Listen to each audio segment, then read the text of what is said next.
Chers frères et sœurs, je vous salue chaleureusement dans le Seigneur ressuscité. En tant que présidente de l'association Luisa Picaretta, petits-enfants de la divine volonté, en mon nom et au nom de toute l'association, je vous souhaite la bienvenue à ce congrès, fortement désiré à l'occasion du 160e anniversaire de la naissance de notre chère Luisa Picaretta.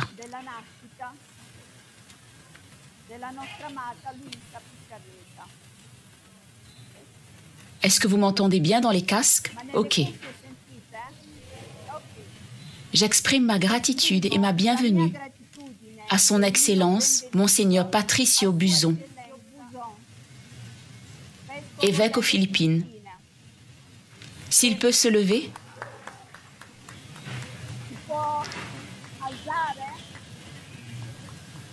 Où est Monseigneur Buzon? Au fond peut-être. Je ne sais pas s'ils entendent bien. Qui nous honore de sa présence.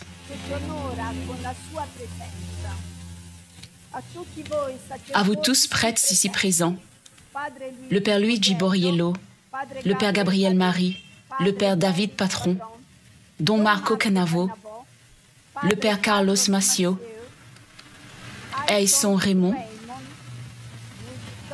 Don Bernardo Acuna, le Père Dave Leon. Et je souhaite aussi la bienvenue à tous les représentants des différentes associations présentes. Le groupe USA Mexique, guidé par Mary Ziakel et Alessandra Acuna. Tout le groupe des Philippines USA, guidé par Danilo Garcia et Franck Jardin. Le groupe venant du nord de l'Italie, guidé par Don Marco Canavo.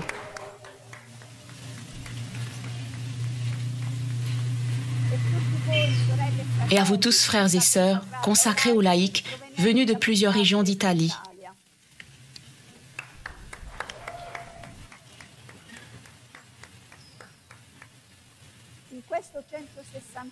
En cette année jubilaire qui marque le 160e anniversaire, vous êtes venus jusqu'ici comme pèlerins de l'espérance et vous nous avez rejoints du monde entier, Australie, Brésil. D'ailleurs, à mesure que je cite les pays d'origine, vous pouvez lever la main, ainsi nous pourrons vous identifier. Brésil, Canada, Costa Rica, Philippines,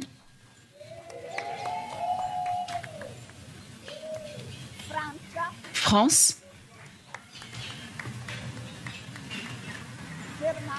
Allemagne, Irlande. Les représentants d'Irlande arriveront dans l'après-midi. L'île Maurice,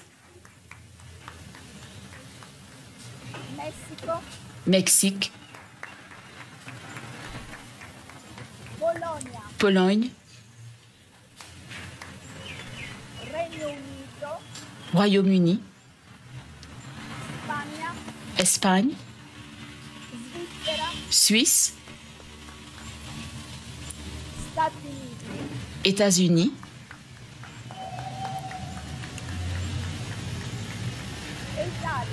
et Italie.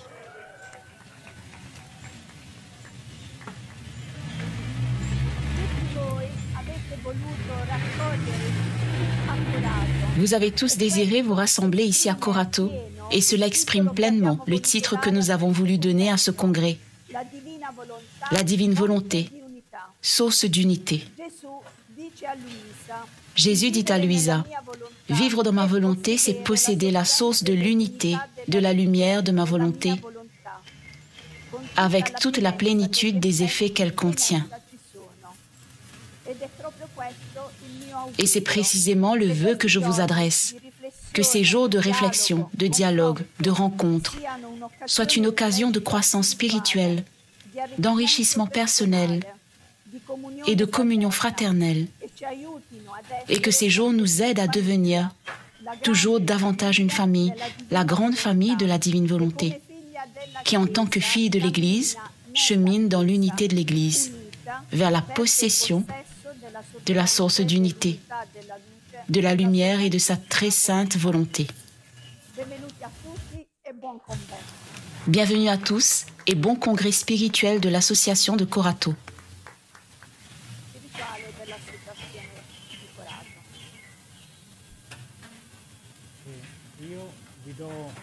Et moi,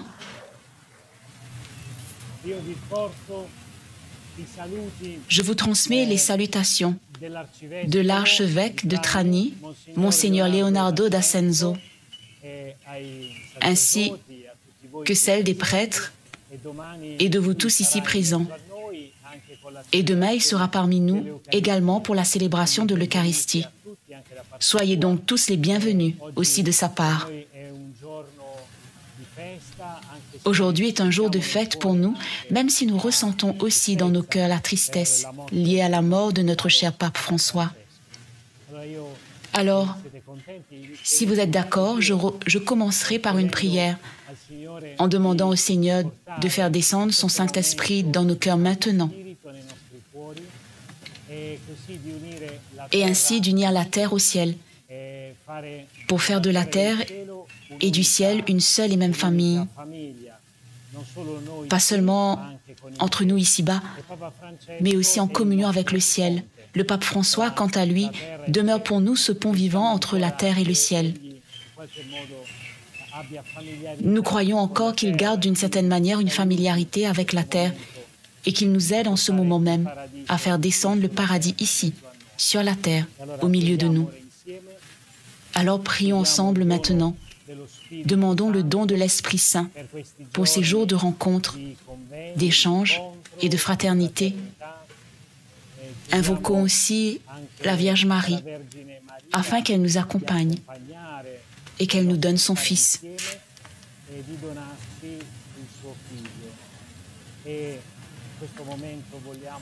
Maintenant, nous voulons également demander la grâce de pouvoir nous fondre dans la divine volonté, pour vivre cette rencontre dans la divine volonté, en unissant nos actes aux actes de Jésus, à ceux de la Vierge Marie, de tous les saints, et aussi à ceux du pape François, de manière particulière pour son âme.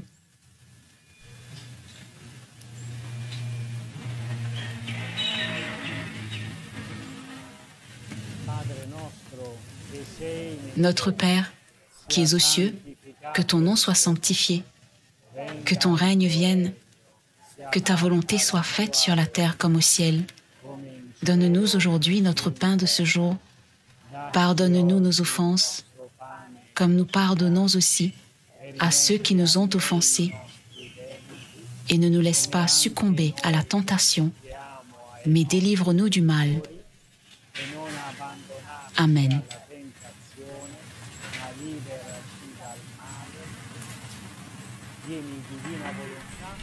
Viens, divine volonté, régner dans nos cœurs, parmi nous et dans le monde entier. Amen.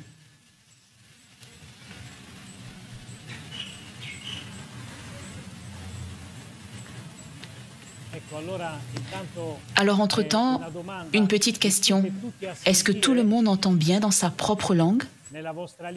Y a-t-il des problèmes de traduction? Tout va bien? D'accord? Quelqu'un n'entend pas?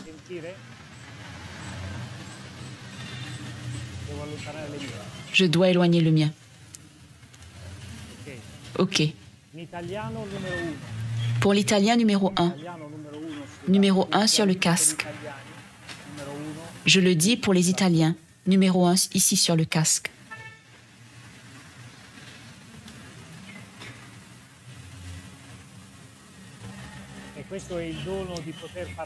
C'est le don de pouvoir parler plusieurs langues en même temps. Bien sûr, il y a des difficultés techniques, mais en attendant, nous remercions nos opérateurs qui ont mis en place un réseau pour les traductions simultanées.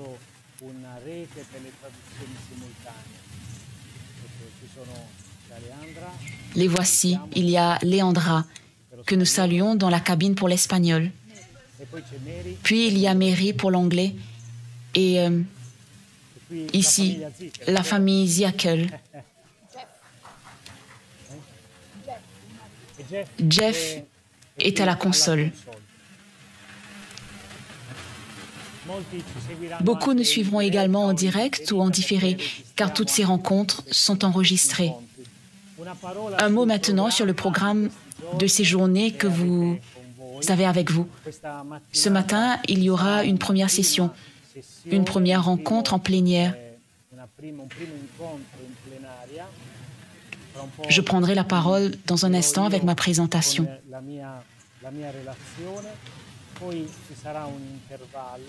Ensuite, il y aura une petite pause.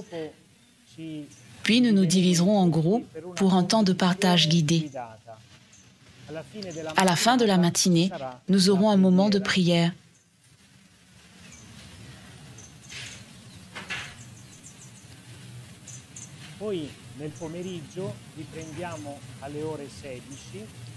À la fin de l'après-midi, nous aurons un moment de prière. Puis dans l'après-midi, nous reprendrons à 16h avec une seconde conférence donnée par Don Bernardo Acuna, qui est en route. Et après cette conférence, dans l'après-midi, il y aura également des temps de partage.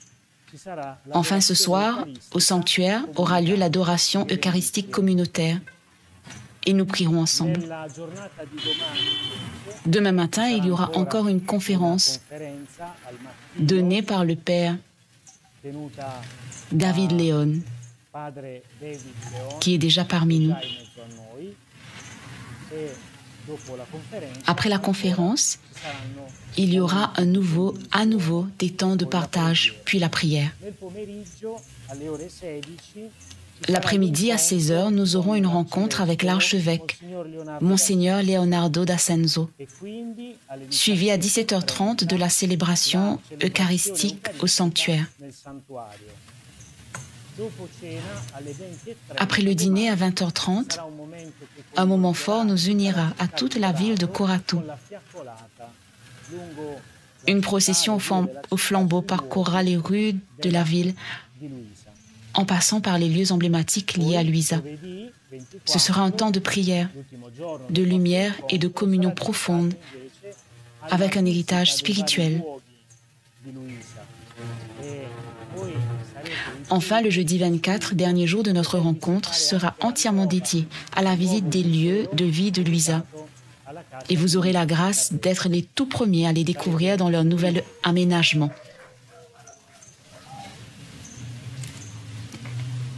Vous serez les tout premiers à pouvoir visiter le nouveau musée dédié à la maison de Luisa Picaretta. Les visites se dérouleront par groupe linguistique, les pèlerins de la langue italienne d'abord, puis les pèlerins anglophones.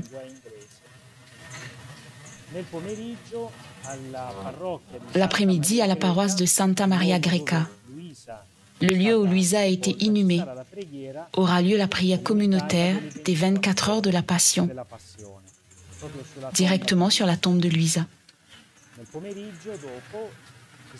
Ensuite, nous poursuivrons par la visite de divers lieux de la ville où Luisa a vécu.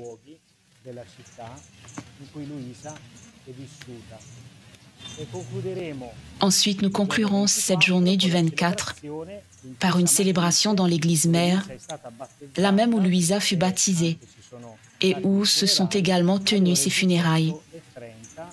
À 18h30, nous prierons le rosaire, puis à 19h aura lieu la célébration eucharistique. Puis nous partagerons ensemble le dîner convivial. Et voilà, pour conclure ce jeudi, il y aura un dîner convivial. Nous dînerons tous ensemble. Ce programme vous plaît? C'est bon comme ça? On espère que oui. Et nous espérons aussi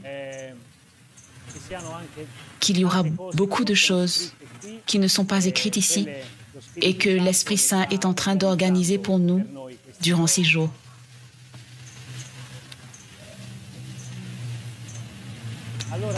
Alors maintenant, si cela vous convient, je peux donner ma conférence. Très bien alors.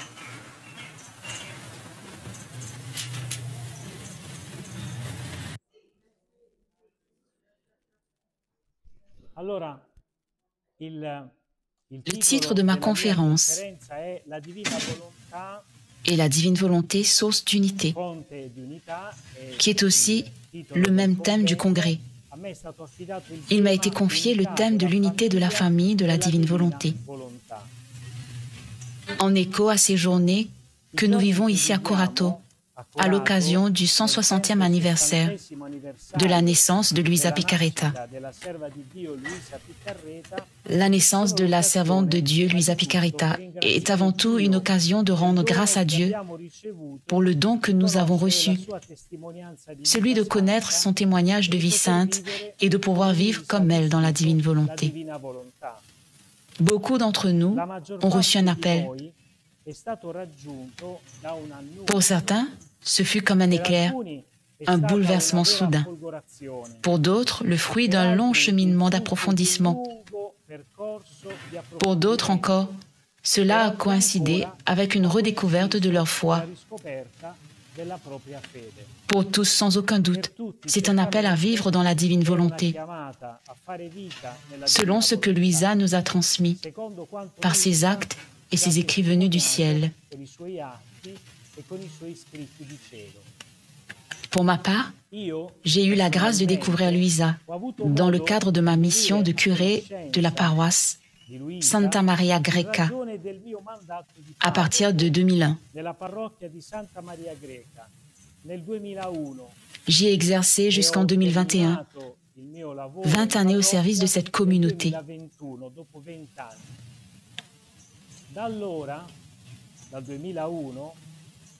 Convaincu de l'authenticité de l'expérience mystique vécue par Luisa Picarreta, je me suis engagé à approfondir cette spiritualité et à collaborer avec l'association Luisa Picarreta, fondée dès 1987.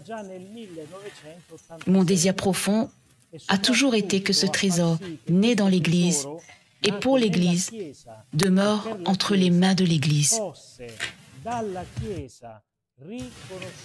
Reconnu comme étant au service de l'évangélisation pour l'accomplissement de sa propre mission, comme le déclare le Concile Vatican II.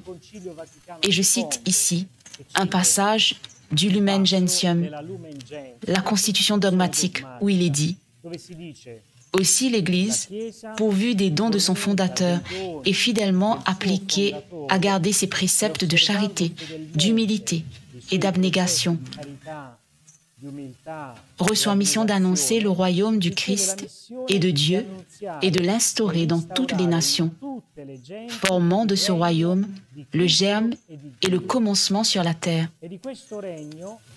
Cependant, tandis que peu à peu elle s'accroît, elle-même aspire à l'achèvement de ce royaume,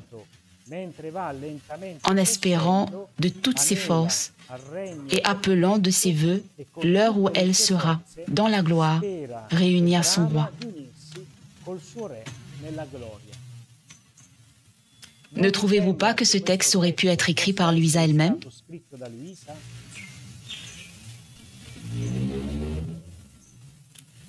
Au fil des années, j'ai constaté qu'un consensus spontané inattendu prenait forme dans divers lieux, proches ou lointains de Corato.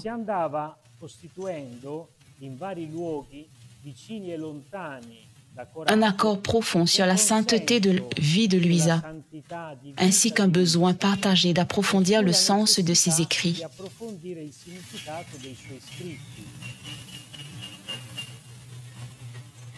La conviction déjà présente depuis longtemps à Corato s'est mise à grandir également dans des lieux très éloignés. Rien d'autre que le témoignage de sainteté de vie de Luisa ne saurait exprimer, ne saurait expliquer le profond désir qu'éprouvent tant de personnes d'entreprendre, comme vous l'avez fait, un pèlerinage souvent coûteux, parfois inconfortable, pour venir jusqu'à notre humble ville de Corato, qui n'est pas Rome, et pouvoir visiter les lieux où Luisa a vécu, prier sur sa tombe. Nous nous sommes toujours demandé pourquoi tant de pèlerins viennent à Corato. Inversement, à Corato même, comme cela a déjà commencé dans d'autres parties du monde, on commence à comprendre que les écrits de Luisa Picaretta révèlent le fondement de cette sainteté de vie, unanimement attestée par ceux qui ont eu la grâce de la connaître personnellement.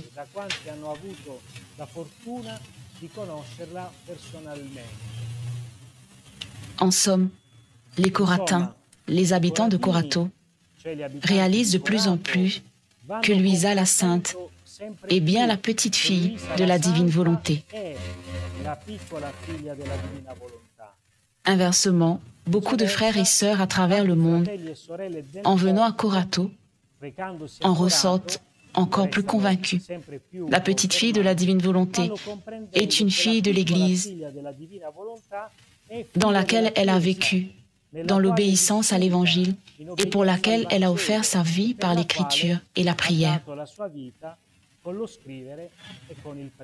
Et nous voici aujourd'hui tous réunis, 160 ans après la naissance de Luisa. Frères et sœurs, venus de tant d'endroits différents, témoignent aujourd'hui que nous formons une seule et même famille, née de ce choix commun, celui d'entrelacer nos actes avec ceux de Jésus, de la Vierge Marie, des saints et de Luisa elle-même. Et désormais, nous osons dire aussi avec ceux du pape François. Faire sa vie dans la divine volonté et invoquer avec toute l'Église, qui est notre mère, l'avènement définitif et parfait du royaume. Tel est notre appel. À présent, je voudrais vous parler du thème de l'unité, celui qui m'a été confié. L'unité de la famille de la divine volonté est d'une grande importance, car elle puise ses racines dans la nature même de la divine volonté. Cet acte unique de Dieu, aux effets multiples. Luisa en parle à plusieurs reprises dans ses écrits. Je cite ici un passage dans lequel cette vérité me semble exprimée avec une grande clarté. Pour en décrire le sens, Luisa commence par l'image de la source, avant d'évoquer celle du soleil, comme symbole de la divine volonté.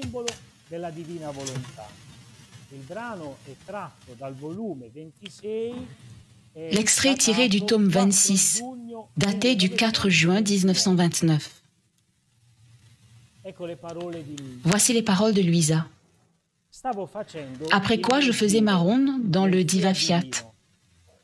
Je rassemblais toutes les choses créées et tous les actes des créatures pour former un acte unique dans son unité.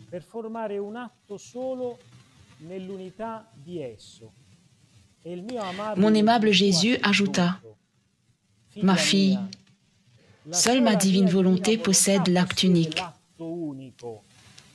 Dans son unité, elle embrasse toute chose, elle donne vie à tout, mais alors qu'elle accomplit un acte unique,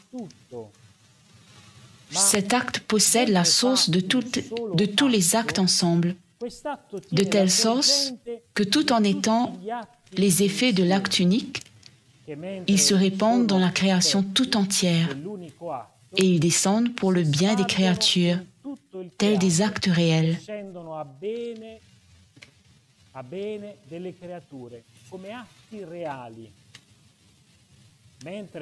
Tandis que dans l'unité de l'acte unique du divin fiat, ce n'est toujours qu'un seul acte, si bien qu'il ne détache jamais un seul effet de lui-même, et il ne le pourrait même pas, parce que tous les effets forment l'unité de son acte unique.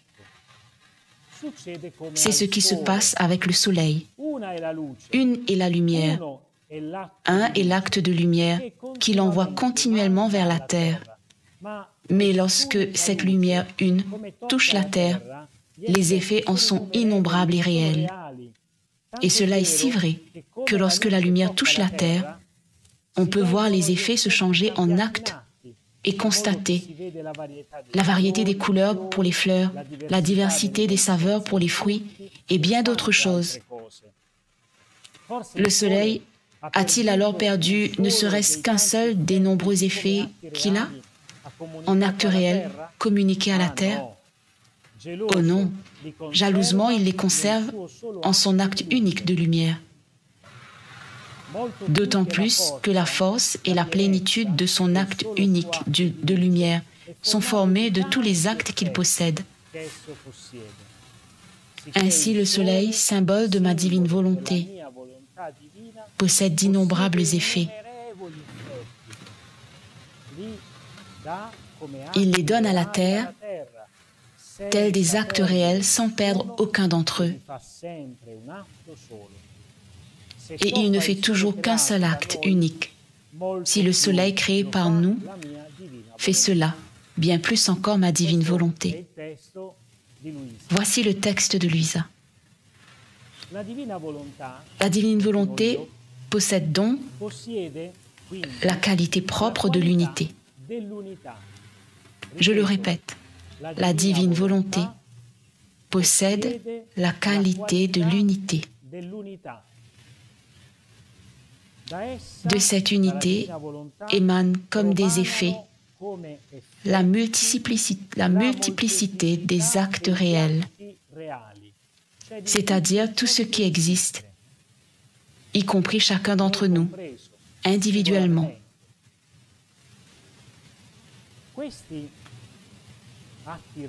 Ces actes réels, bien qu'ils soient différents les uns des autres, ne perdent jamais leur unité, car ils proviennent tous d'un unique acte de la divine volonté.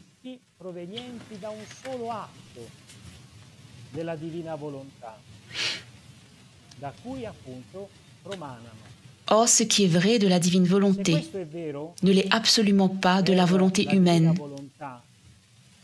qui, au contraire, tend à dissocier les effets de ses actes.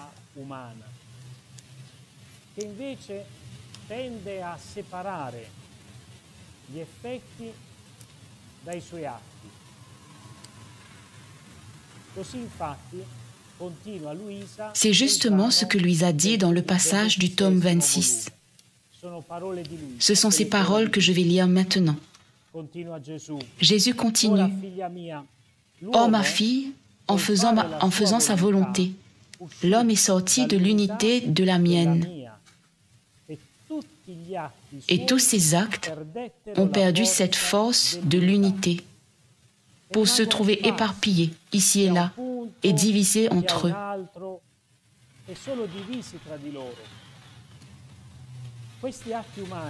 Ces actes humains n'ayant pas d'unité n'ont ni source d'effet, ni plénitude de lumière. Ils sont symbolisés par ces plantes et ces fleurs qui poussent sans soleil, parce qu'elles sont éparpillées et divisées entre elles. Elles n'ont pas une force durable, elles grandissent peu et elles se fanent.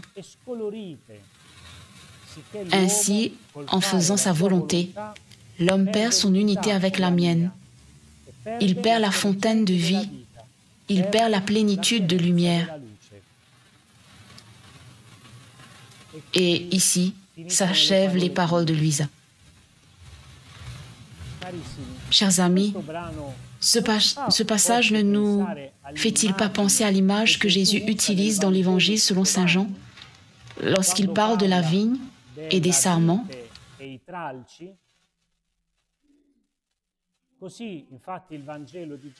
Car voici ce que dit l'Évangile selon saint Jean au chapitre 15.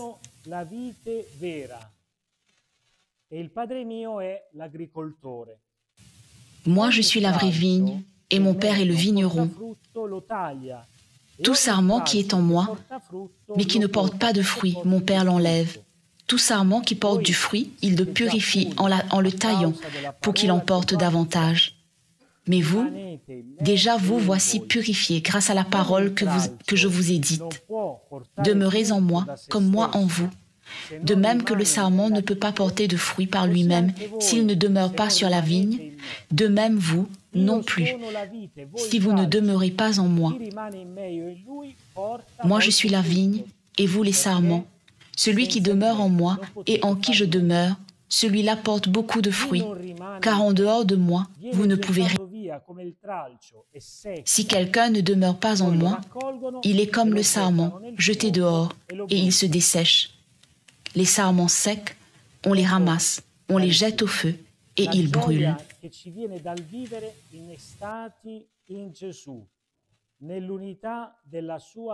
Voilà, chers amis, la joie qui naît de votre vie greffée sur Jésus, dans l'unité de sa divine volonté.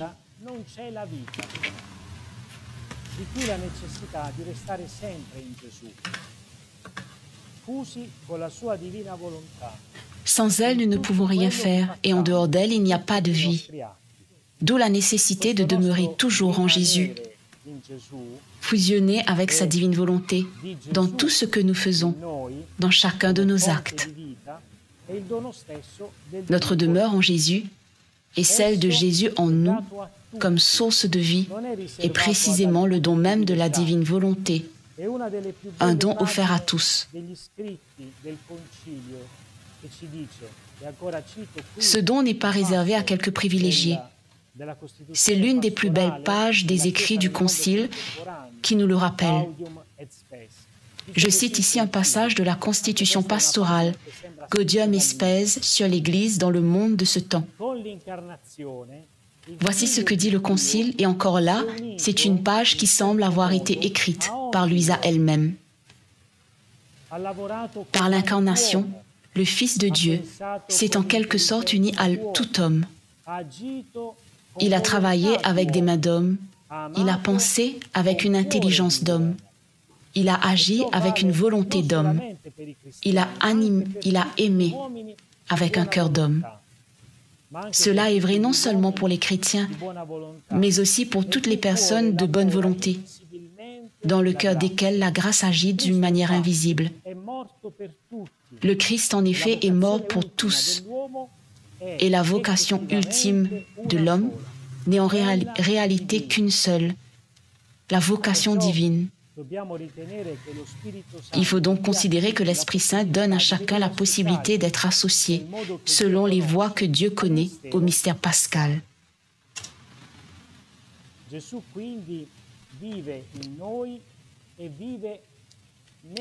Jésus vit donc en nous et vit dans nos actes. On pourrait même dire à travers nos actes, en vertu de son incarnation. Cela est vrai pour chaque homme et chaque femme. Il nous a précédés dans cet amour qui vient à notre rencontre. Et cet amour est aussi un appel à notre amour. C'est un appel adressé à notre volonté humaine.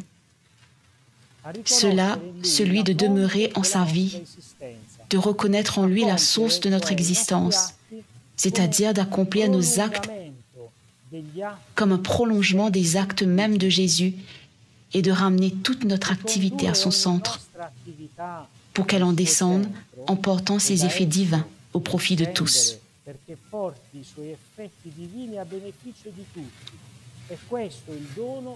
Voilà le don des dons. Vivre dans la divine volonté de Jésus, c'est ramener tout à l'unité de la divine volonté. Et de là, repartir dans la multiplicité de nos actes pour le bien de tous. En effet, c'est ainsi que se conclut le passage du tome 26. De nouveau, Jésus dit à Luisa, « Or, celle qui vit dans ma divine volonté amasse tous les biens éparpillés par les créatures et forme un acte unique. Ces actes deviennent le droit de celle qui agit et vit dans mon divin fiat.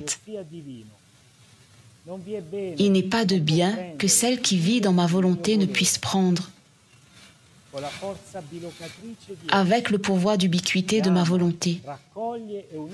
Elle appelle, rassemble et unit tous les actes ensemble, et les ordonnant tous dans mon fiat, elle me donne tout, et moi je lui donne tout. Peut-on dire alors que vivre dans la divine volonté, c'est une collecte continue et continuelle?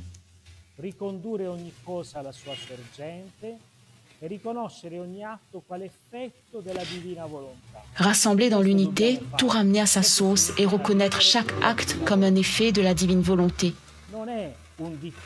Voilà ce que nous sommes appelés à faire. Cela signifie que vivre dans la divine volonté n'est pas quelque chose de plus à faire, mais une conscience à acquérir dans ce que nous faisons, dans ce que nous avons à faire, dans les devoirs de notre vie quotidienne.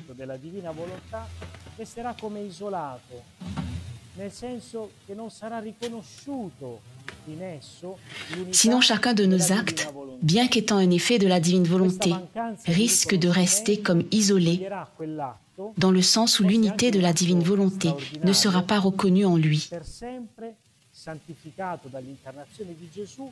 Ce manque de reconnaissance ôtera-t-il quelque chose à cet acte? Même si c'était un acte extraordinaire, sanctifié à jamais par l'incarnation de Jésus, son plein effet sanctifiant pour nous ne sera pas accompli. Serons-nous alors comme des porteurs d'eau qui souffrent de la soif? Ou, si l'on préfère, comme du sel qui aurait perdu sa saveur? Que signifie donc être des petits-enfants de la divine volonté? Comprendre ce que cela veut dire, vivre dans la divine volonté, vivre en elle en faisant nos rondes continuelles et surtout prier pour que le royaume du Fiat soit connu, aimé et invoqué par tous. Tout cela est à la fois un appel à l'unité, l'unité de la divine volonté, parce que la divine volonté est une et cela est essentiel.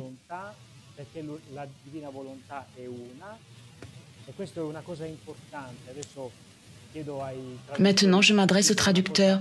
Je vais dire quelque chose spontané. Ce n'est pas écrit dans le texte. Ce qu'il faut comprendre au sujet de la divine volonté, c'est qu'il s'agit d'une réalité divine, unique. La divine volonté nous attend. Elle attend d'être reconnue dans chacun de nos actes. C'est cela, vivre dans la divine volonté. Mais attention, Jésus nous adresse un appel, un engagement. Il ne nous demande pas seulement d'être dans la divine volonté, qui est une, mais aussi d'être unis dans la divine volonté. Et cela implique un vrai choix de notre part. C'est notre engagement, comme une réponse à l'unité même de la divine volonté. C'est pourquoi maintenant, je voudrais vous parler de cet engagement, celui d'être unis dans la divine volonté.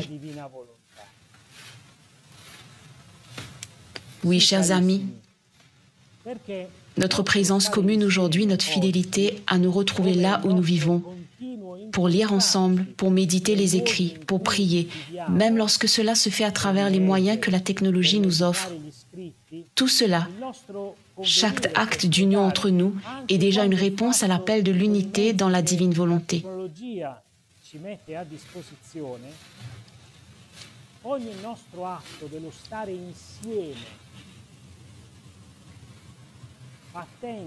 Elle attend d'être reconnue comme un effet de l'acte unique de la divine volonté.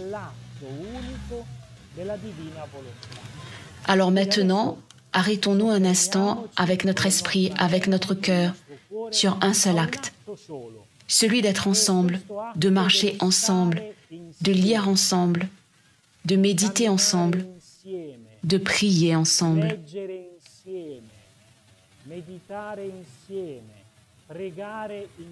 C'est un acte.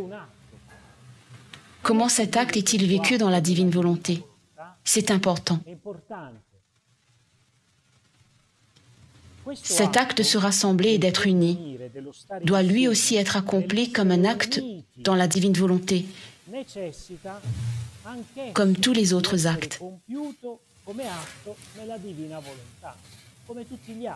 manger dans la divine volonté, marcher dans la divine volonté, penser dans la divine volonté, prier dans la divine volonté, être ensemble dans la divine volonté.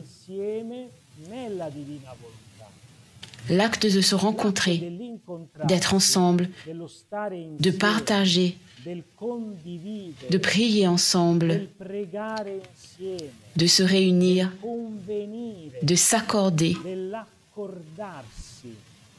Tout cela doit devenir un seul acte dans la divine volonté.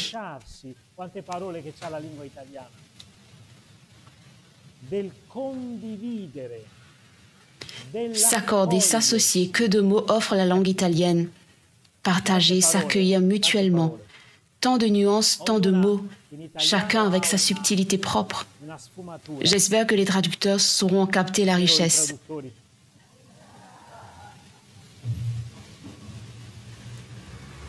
En plus, généralement, s'aimer les uns les autres comme des frères. S'aimer comme des frères. Nous ne nous connaissons pas. Nous venons de régions lointaines, séparées par des milliers de kilomètres. Nous avons des cultures différentes, des langues différentes, des consciences différentes. Et pourtant, nous nous aimons comme des frères et des sœurs, comme si nous étions nés du même père et de la même mère. Comment vivre cela dans la divine volonté? C'est un acte. Un acte dans lequel brille cet amour fraternel. Un acte dans lequel resplendit avec plus de clarté la qualité divine de l'unité. C'est-à-dire que la divine volonté est un acte unique. Et si la divine volonté a cette qualité d'unité, alors notre être ensemble doit lui aussi refléter la qualité d'unité propre à la divine volonté. Ainsi, chers amis, si nous sommes de petits enfants, nous ne pouvons pas ignorer que nous sommes aussi des petits frères. Nous faisons partie d'une famille, cette fois une grande famille que la divine volonté a suscitée sur la terre.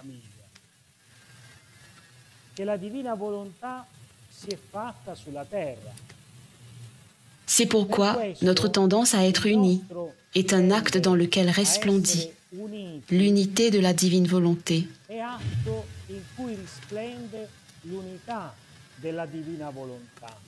Ensemble, dans l'amour réciproque que Jésus nous demande, nous sommes comme une ostensoir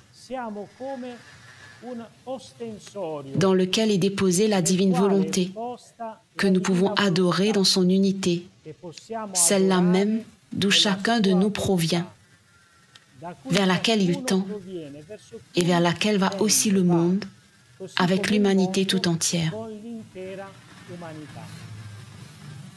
Et cela, c'est magnifique parce que si quelqu'un aujourd'hui qui ne connaît pas Luisa, qui ne connaît pas la divine volonté, venait ici au milieu de nous, il devrait pouvoir dire « Voici la divine volonté.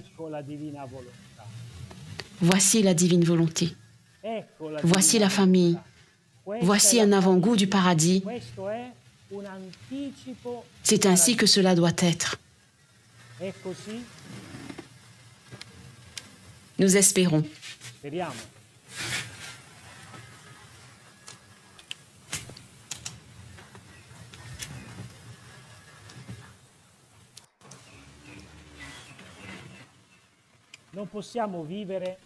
Mais nous ne pouvons pas vivre dans la divine volonté sans avoir cette conscience. Nous sommes pourtant enfants de notre temps, un temps où bien souvent l'individualisme et l'indifférence habitent nos consciences et forment comme des nuages devant le soleil de la divine volonté. L'individualisme et l'indifférence font partie de nous. La volonté humaine est traversée par des impulsions d'orgueil, d'arrogance, de vanité et de vaine gloire. Lorsque cette volonté humaine nous domine, nous posons des actes qui ne sont pas des actes d'unité, mais des actes de désagrégation, de division, de discrimination et d'orgueil. Là aussi, la langue italienne offre tant de nuances. Nous n'arrivons pas à reconnaître dans une partie, dans une personne, la référence à l'ensemble. Nous n'arrivons pas à voir dans l'autre la réalité de la fraternité, que nous sommes frères et sœurs. Et c'est le pape François lui-même qui nous le rappelle dans l'une de ses lettres les plus belles et les plus novatrices qu'il ait écrites, l'encyclique Fratelli Tutti. Je vous propose maintenant la lecture d'un passage dans lequel il décrit la réalité dans laquelle nous sommes plongés. Voici ce qu'écrit le pape François dans Fratelli Tutti.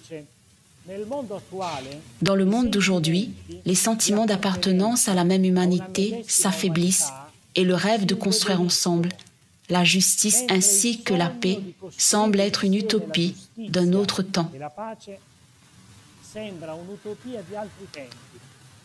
Nous voyons comment règne une indifférence commode, froide et globalisée, née d'une profonde déception qui se cache derrière le leurre d'une illusion. Croire que nous pouvons être tout-puissants et oublier que nous sommes tous dans le même bateau.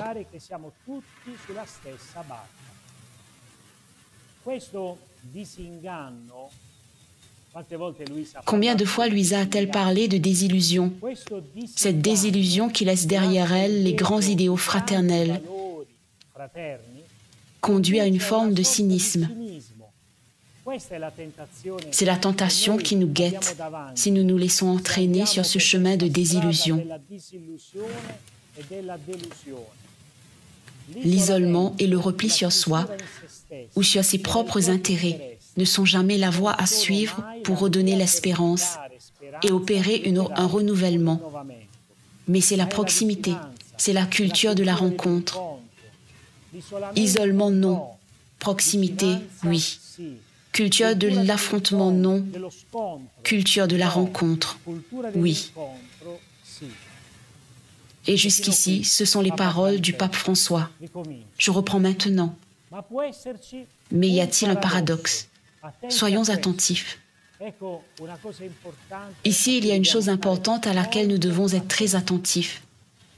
Il peut y avoir un paradoxe, c'est-à-dire quelque chose qui va à l'encontre de la raison. Paradoxe signifie littéralement en dehors de la logique, irraisonnable, contradiction. Et il y a un paradoxe encore plus grand que ce que nous venons de dire, celui de vouloir vivre dans la divine volonté, tout en étant en opposition avec les autres, ou du moins avec un autre groupe de personnes.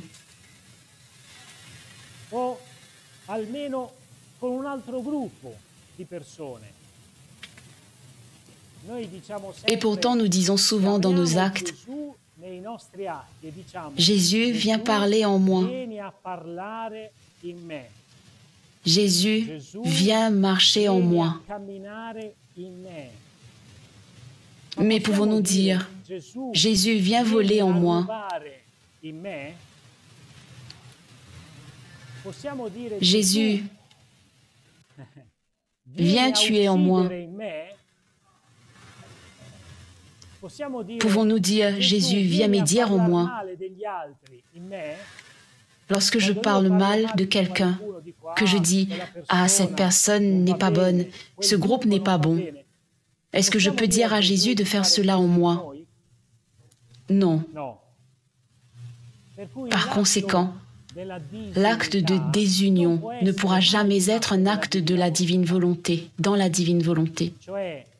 Autrement dit, pour celui qui vit dans la divine volonté, il ne peut y avoir de désunion. Nous en sommes convaincus. Si nous voulons tous vivre dans l'unité de la divine volonté, que devons-nous faire envers les autres? Comment être avec les autres?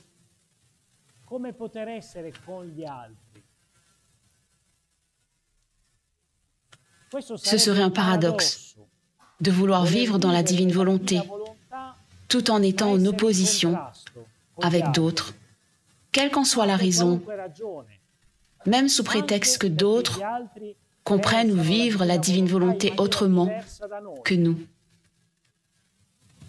Comme si ces autres n'appartenaient pas eux aussi à l'unité de la divine volonté. Comme si la qualité d'unité de la divine volonté était reléguée au second plan, derrière la qualité d'être dans la vérité.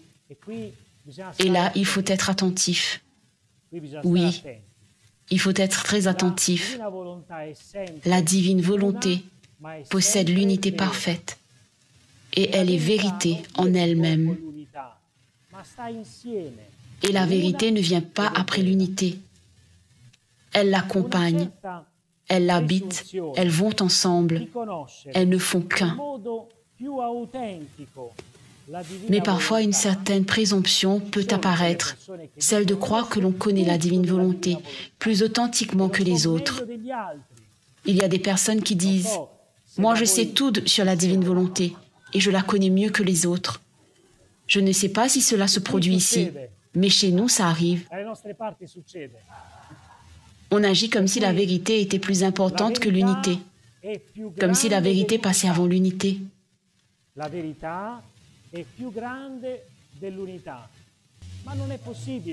Mais ce n'est pas possible, parce qu'il ne peut pas y avoir de vérité qui ne soit unité, ni d'unité qui ne soit vérité. Les deux vont ensemble. Cette présomption de mieux connaître la divine volonté peut amener certains à s'éloigner des autres, voire à s'y opposer, à les combattre.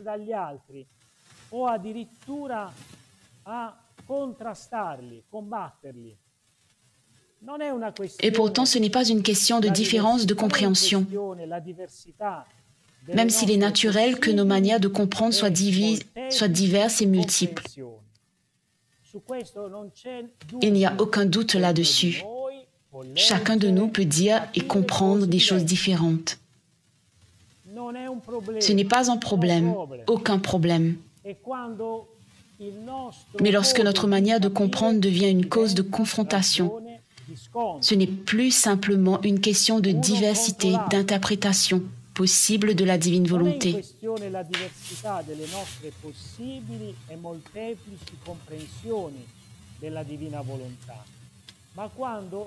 Cela devient un problème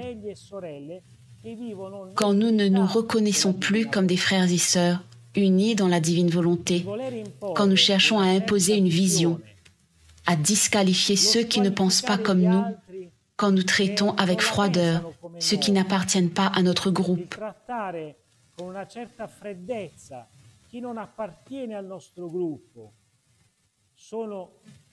Tout cela, ce sont des actes de volonté humaine qui ne se font pas dans la divine volonté et qui par conséquent ne reconnaît pas la source originelle de sa propre vie, ni le sens profond de sa compréhension dans l'unité de l'acte unique qui est la divine volonté. Ce ne sont pas des problèmes nouveaux. Ils sont connus depuis les origines de l'Église. Saint Paul lui-même les aborde. Il traite ces questions dans ses lettres et de façon très claire. Si vous lisez la première lettre aux Corinthiens, en particulier les 4 premiers chapitres, vous verrez que Saint Paul parle précisément de ce sujet. Il cherche à aider les chrétiens de cette communauté à ne pas se diviser en petits groupes opposés les uns aux autres, à sortir des querelles, à rompre avec les divisions.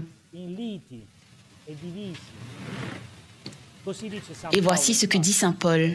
« Frères, il m'a été rapporté qu'il y a des discordes parmi vous.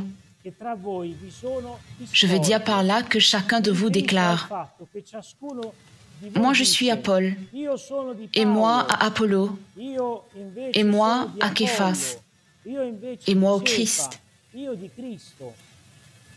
Voilà ce que dit saint Paul. Ce sont donc des groupes qui s'étaient formés au sein même de la communauté. Et ici, on parle de l'an 52, c'est-à-dire même pas 20 ans après la résurrection. Les chrétiens étaient déjà divisés entre eux. Et pourtant, il s'agissait de Jésus, de sa présence vivante dans l'Église primitive et de saint Paul. Des véritables factions s'étaient constituées en opposition les unes aux autres. Il y avait peut-être un groupe qui est resté fidèle à saint Paul, le fondateur de la communauté, des personnes converties du paganisme, venues du monde grec ou romain. Un autre groupe s'identifiait à Apollo, un homme sage, intelligent, très instruit.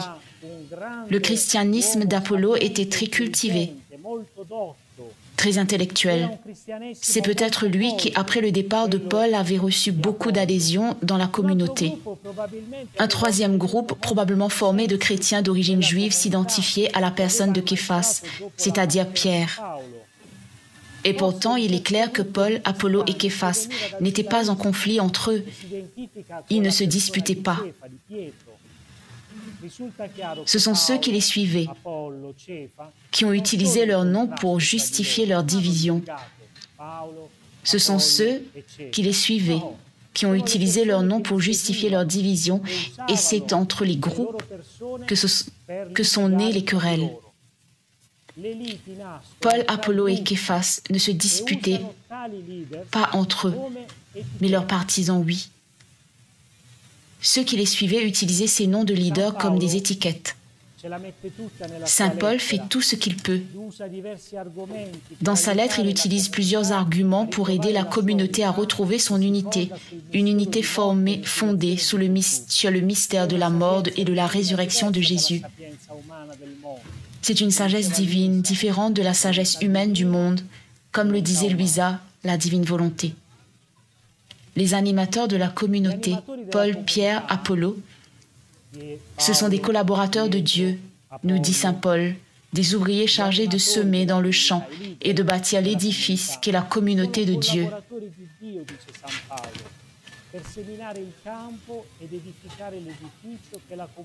Et Paul dit très clairement que chacun nous regarde comme des serviteurs du Christ. Bien sûr, dans la communauté, chacun apportera son propre argument pour justifier son attitude, sa position.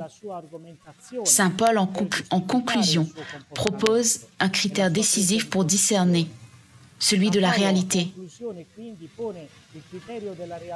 Et c'est très beau, très profond.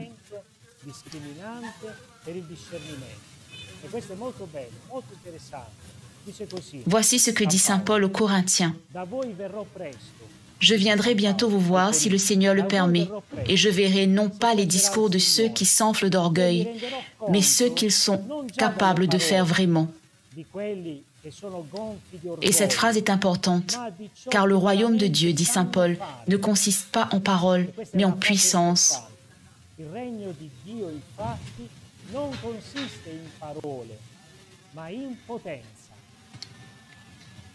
Le royaume de Dieu ne se réduit pas à des discours, ce que les Italiens appellent chiacchiere, mais il réside dans la puissance réelle, le potentiel actif. Le royaume de Dieu n'est pas le fruit des mots, ni des raisonnements savants ou compliqués, mais une réalité vivante dans laquelle nous entrons lorsque nous accueillons la divine volonté dans notre vie. En ce sens, vivre dans la divine volonté n'est pas une parole, c'est un fait, un acte, un engagement. C'est une puissance divine et non pas un discours humain. Et Jésus le dit clairement dans l'Évangile selon saint Matthieu. Ce n'est pas en me disant « Seigneur, Seigneur » qu'on entrera dans le royaume des cieux, mais c'est en faisant la volonté de mon Père qui est aux cieux. Et maintenant, chers amis, je conclus ce discours, car il nous est utile à nous aussi, quand au nom de la divine volonté, nous sommes tentés de nous diviser. Pas aujourd'hui. Aujourd'hui, nous sommes unis, nous sommes ensemble et nous goûtons la joie d'être ensemble.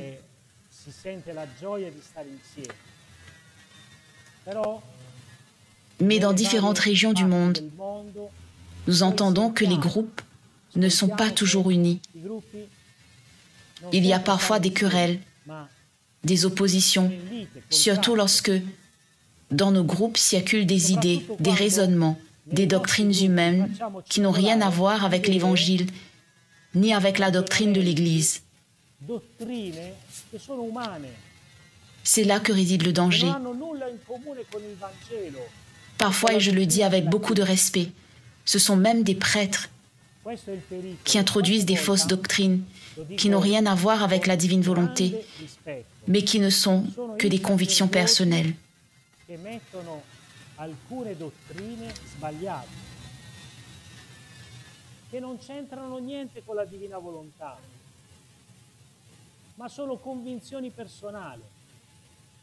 On entend, je suis un prêtre traditionnaliste, je suis un prêtre progressiste, je suis contre le pape François, je suis contre le Concile Vatican II, je suis contre telle forme de liturgie.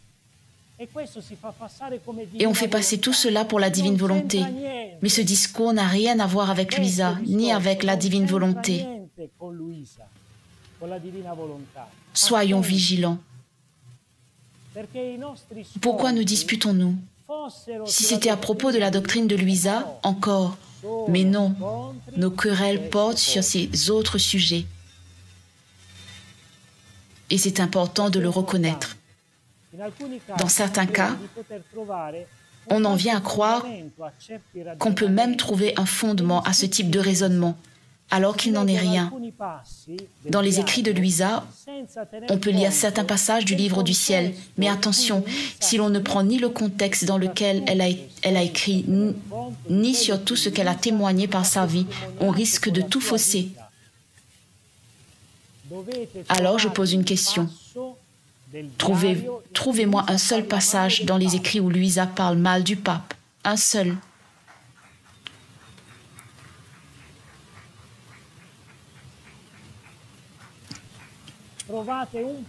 Il n'y en a pas. Luisa a donné sa vie pour l'Église. Elle n'a jamais condamné l'Église.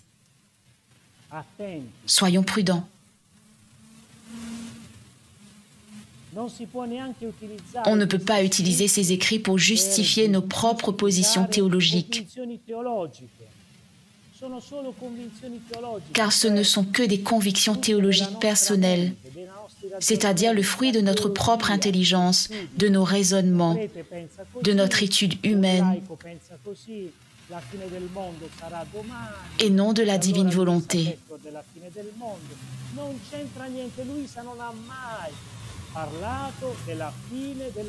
Un prêtre pense de telle façon, un laïc pense autrement. Certains disent « la fin du monde, c'est pour demain ». Et alors on prétend que Luisa l'aurait annoncé. Mais cela n'a rien à voir. Luisa n'a jamais parlé de la fin du monde. Jamais. Et chaque fois que Jésus abordait ce sujet avec elle, il se moquait gentiment. Il riait. Il tournait cela en dérision.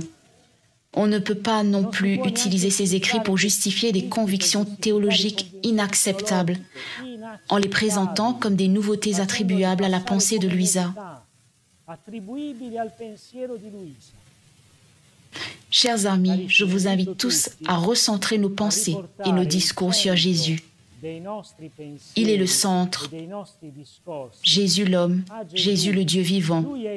Et c'est pourquoi il est essentiel que nos groupes soient fermement ancrés dans l'Église locale et unis à leur évêque, à laquelle nous appartenons.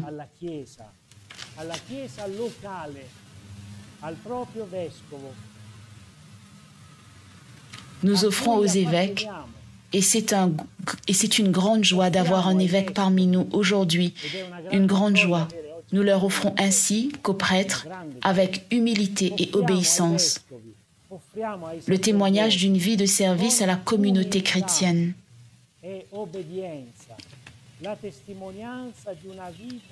Que personne ne prenne une attitude arrogante de supériorité, comme s'il possédait une connaissance qui en réalité n'est donnée que dans l'humilité vécue. Ne reprenons pas les paroles du livre du ciel comme des épées, comme des bâtons pour frapper les autres, alors que bien souvent, ceux qui les citent ne saisissent pas leur véritable portée et ne les vivent pas non plus.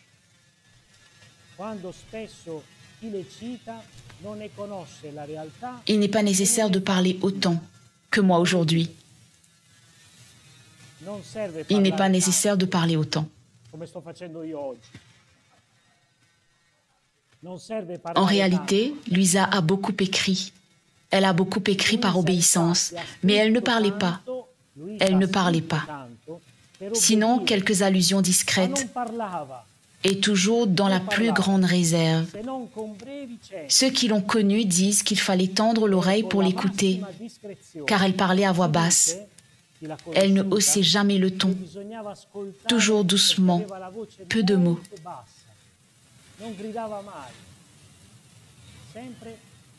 Il n'est pas nécessaire de beaucoup parler. Et pourtant, Luisa, elle est la secrétaire de cette doctrine, de vivre dans la divine volonté.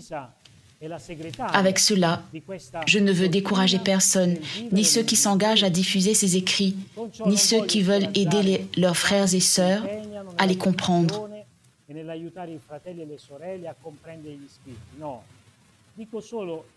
Non, je dis simplement à tous, à moi-même, à vous, je dis simplement à tous qu'il est nécessaire de vivre dans l'humilité et dans l'obéissance à l'Église, comme notre chère Luisa l'a fait. Oui.